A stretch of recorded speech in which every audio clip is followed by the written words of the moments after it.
तमिलनाडु की राजनीति में बड़ा उलटफेर देखने को मिल रहा है, जहां अभिनेता विजय की पार्टी टीवी के शानदार प्रदर्शन करती नजर आ रही है। पहली बार चुनाव लड़ रही पार्टी करीब 110 सीटों पर बढ़त बनाकर सरकार के करीब पहुंच गई है। युवाओं और महिलाओं में विजय की जबरदस्त पकड़ इस जीत की सबसे बड़ी वजह मानी जा रही है। राजनीतिक जानकार अब उनकी तुलना एमजीआर से कर रहे हैं, जिनकी लोकप्रियता भी जनभावनाओं पर टिकी थी। फिल्मी इमेज और ग्राउंड कनेक्ट का ये कॉम्बिनेशन तमिलनाडु की राजनीति का नया ट्रेंड बन सकता है। अगर ये रुझाव नतीजों में बदलता है तो राज्य में एक नई राजनीतिक शुरुआत देखने को मिलेगी। एस राजामौली की फिल्म वाराणसी की शूटिंग अब मुश्किलों में घिरती नजर आ रही है। मेकर्स ने 150 पानी के टैंकर्स मांगे थे, लेकिन जल बोर्ड ने साफ इनकार कर दिया है। गर्मी और बढ़ते जल संकट को देखते हुए ये फैसला लिया गया है। शूटिंग के लिए बड़ा तालाब तैयार किया जा चुका था, जिसमें भारी मात्रा में पानी भरना था।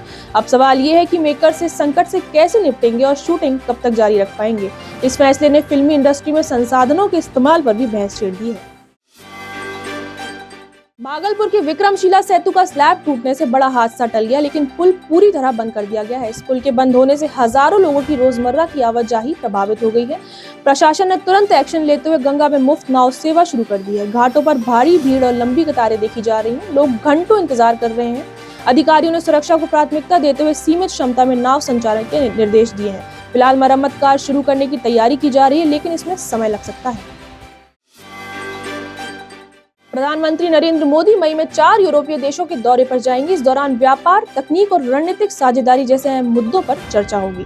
नीदरलैंड, स्वीडन, नॉर्वे और इटली के साथ भारत के रिश्ते और मजबूत करने की कोशिश होगी। वैश्विक परिस्थितियों के बीच यूरोप का भारत की ओर झुकाव बढ़ता दिख रहा है। ये दौरा भारत की अंतर्राष्ट्रीय ताकत और प्रभाव को नई ऊंचाई दे सकता है। इस यात्रा से नए निवेश और सहयोग के रास्ते खुलने की भी उम्मीद जताई जा रही है। ग्वालियर में आज राज्य स्तरीय पशुपालक और दुग्ध उत्पादक सम्मेलन आयोजित किया गया। इस कार्यक्रम में 20,000 से ज्यादा पशुपालक शामिल हुए। मुख्यमंत्री मोहन यादव ने हितग्राहियों को प्रमाण पत्र भी वितरित किए।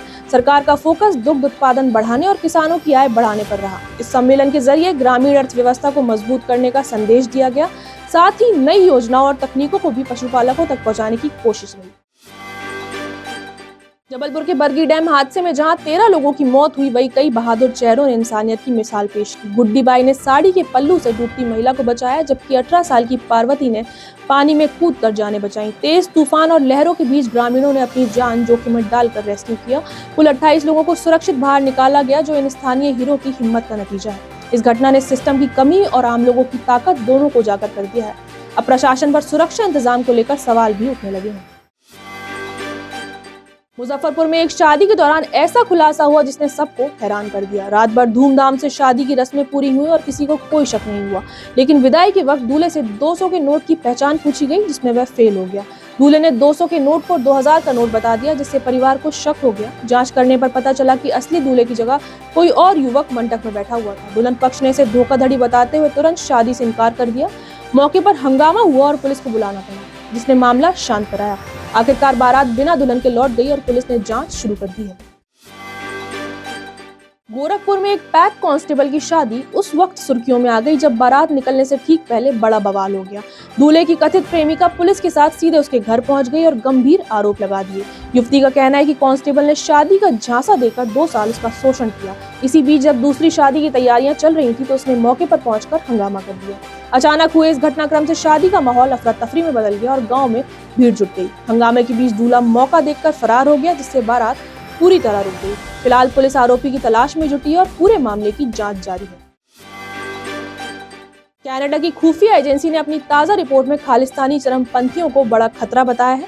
रिपोर्ट्स के मुताबिक ये समूह कनाडा की संस्थाओं और संसाधनों का गलत इस्तेमाल कर रहे हैं। इन गतिविधियों के जरिए वे हिंसक एजेंडे के बढ़ावा देने और फंडिंग जुटाने की कोशिश करते हैं। एजेंसी ने साफ कहा है कि ये गतिविधियां देश की सुरक्षा और हितों के लिए गंभीर खतरा है। हालांकि रिपोर्ट में ये भी कहा गया है कि शांतिपूर्ण समर्थन को चरमपंथ नहीं माना जाएगा। सिर्फ कुछ कट्टरपंथी तत्व ही हिंसक गतिविधियों में शामिल हैं।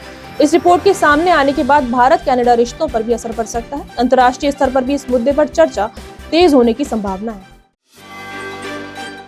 नेपाल सरकार ने बड़ा प्रशासनिक फैसला लेते हुए 1500 से ज्यादा अधिकारियों को हटा दिया है।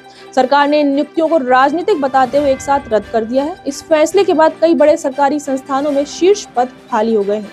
नेपाल इलेक्ट्रिसिटी अथॉरिटी, यूनिवर्सिटी और हेल्थ संस्थानों पर इसका सीधा असर पड़ रहा है।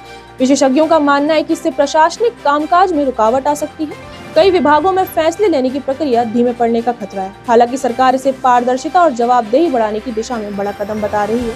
अब सभी की नजरें इस बात पर है कि नई नियुक्तियां कब और कैसे की जाएंगी।